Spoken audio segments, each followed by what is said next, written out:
we're going to work on some short game fundamentals. Specifically, we're going to work on the chip shot.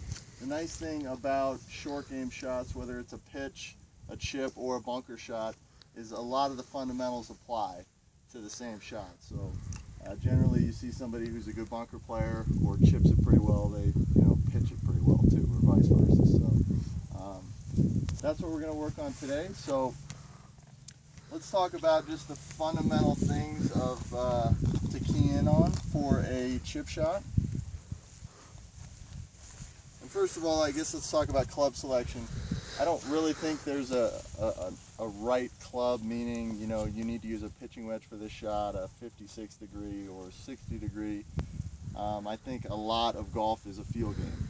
So if you don't do what's natural to you, feel wise, then you're kind of fighting against your athlete. So that's why I think if you're comfortable using a pitching wedge, certainly do that. If you're comfortable working with your 60 degree on most shots, you should do that. Regardless of what club you are using, here are some of the fundamentals to key in on with the chip shot. Number one, when you're standing in relation to the ball, your weight distribution should be forward. We see a lot of golfers, who set the ball backward, back of their right foot. And the idea here, what they're trying to accomplish, is the club to come right down on the ball. They're trying to accomplish it by moving the ball position. What I prefer to see is don't move the ball position. I'd like the ball to be, right in the middle of your feet, which are close together so you can feel your balance. But accomplish that by simply setting more weight, probably 80% of your weight, on your front foot. Whenever I, am out there and I kind of start chili dipping, I usually do a drill like this. I set my right foot, my toe, on my toe like that, and this just forces, see that impact? The club's working down into the ground behind the ball. Okay, that's number one. Number two, you just want to focus on your hands a little bit and firm up your wrists. This isn't a shot where you want to have your wrist breaking a lot. For the most part, see that right there? See how my wrist is pretty firm? What's also helpful about that, in addition to getting nice contact, you're going to get a ball that's consistently leaving the club face, meaning it's not flopping up in the air or going low. If you're able to maintain this position through impact, the ball is going to be leaving the club kind of on the same trajectory. Okay?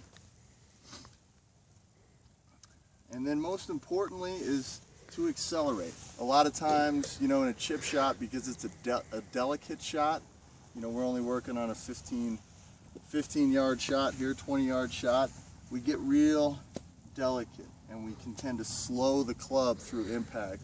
Really important to actually speed the club up through impact. Okay, so just to go over those fundamentals again, we want to focus our weight forward. That's going to help us naturally get the impact we're looking for. We want a kind of a firm wrist. We don't want our wrist breaking, especially we don't want them breaking through impact. And then thirdly, we want to make sure we always accelerate the club as we swing it. Okay? Let me know when I'm on. Okay guys, so we talked about the fundamentals of a chip shot, but you guys are pretty good. I think you know the fundamentals. It's something you can refresh at the beginning of every season, the fundamentals of a chip shot. How do you become a really good short gamer on the golf course? I'm going to show you guys a drill that I think is really helpful to controlling your distance.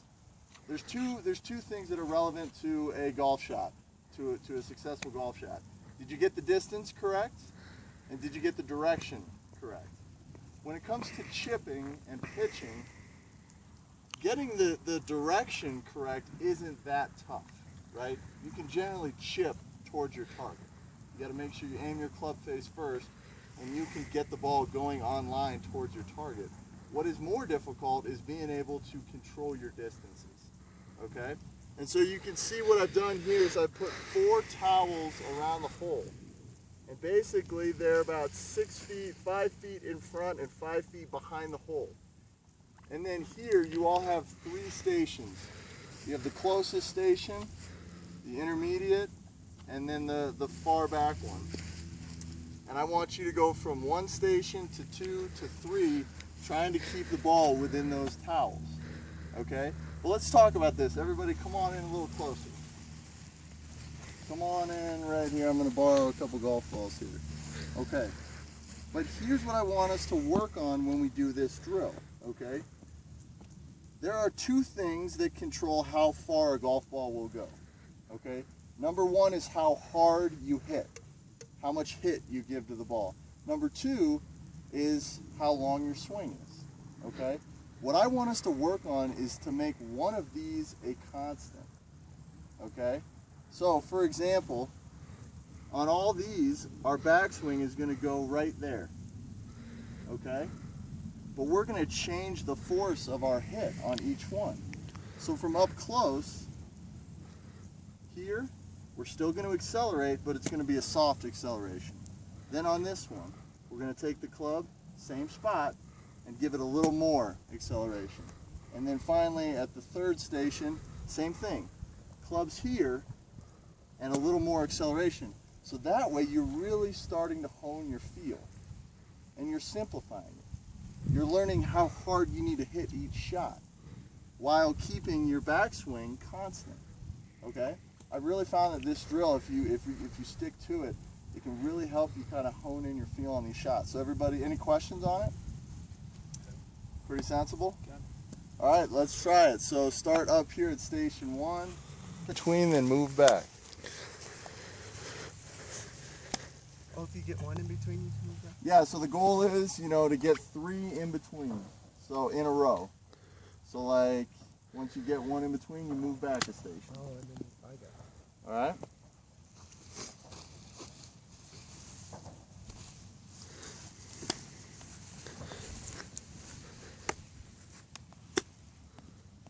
Good, Charlie, so move back. Nice. All right, so give yourself a practice swing here. And what are you focusing on? Taking it back to there. Yep. And a little bit more acceleration. And a little bit more acceleration. Perfect.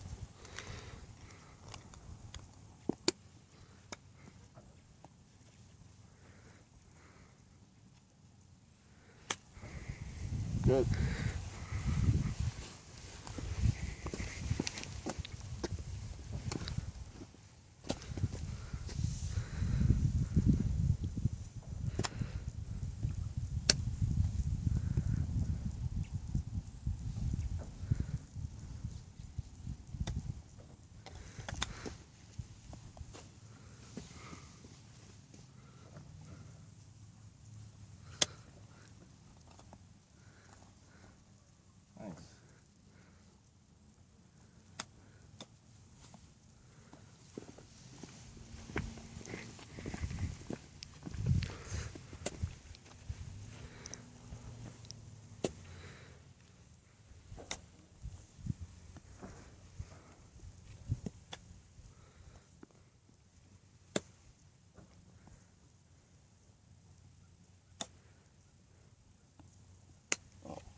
A little more to the right.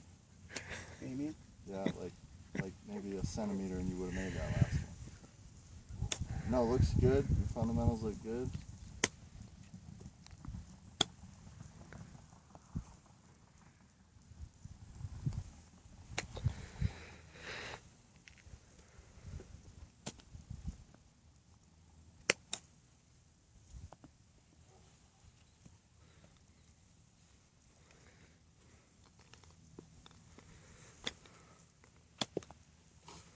All right, everybody, let's move back to the first thing. It Makes helps sense? with the feel, yeah. Taking it back to the same spot, it gives you an idea of how hard you need to accelerate through for each distance. Okay. The weight distribution, keeping your weight forward. Helps on impact.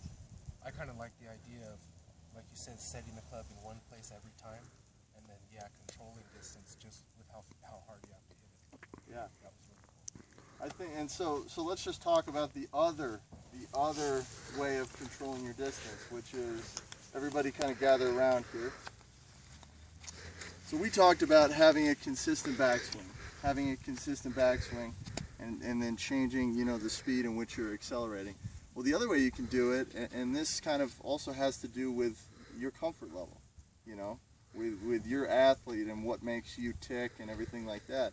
If somebody has a great tempo, meaning a very slow, smooth, fluid tempo, okay, and they're like this, you know, very nice and smooth, I wouldn't necessarily advocate for them to go, you know, shorten it up and change their rate of speed.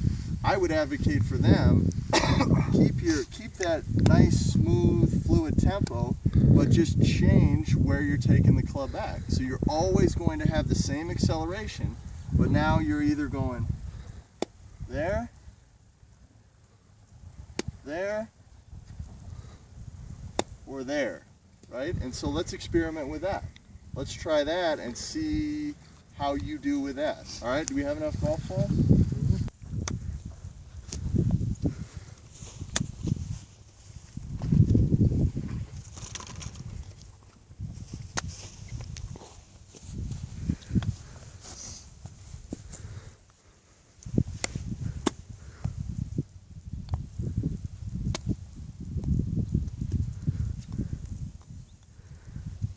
Charlie, is that comfortable for you to have that club face open? Or? Yeah, that's to get a little bit more lob. That's how I usually. Okay.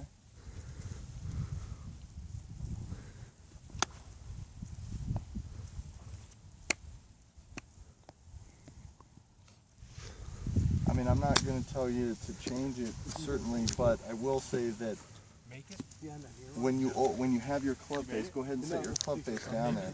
When you have the club face that open, it forces you to manipulate the club face back to kind of square as you swing through. You know, so how would you? you're successful at using it that way. Okay. But I would start to, just for the sake of having a repeatable motion, which is really our overall goal, is I would maybe square it up and just work on just a square club face, and that will just cause the swing to be a little simpler. You won't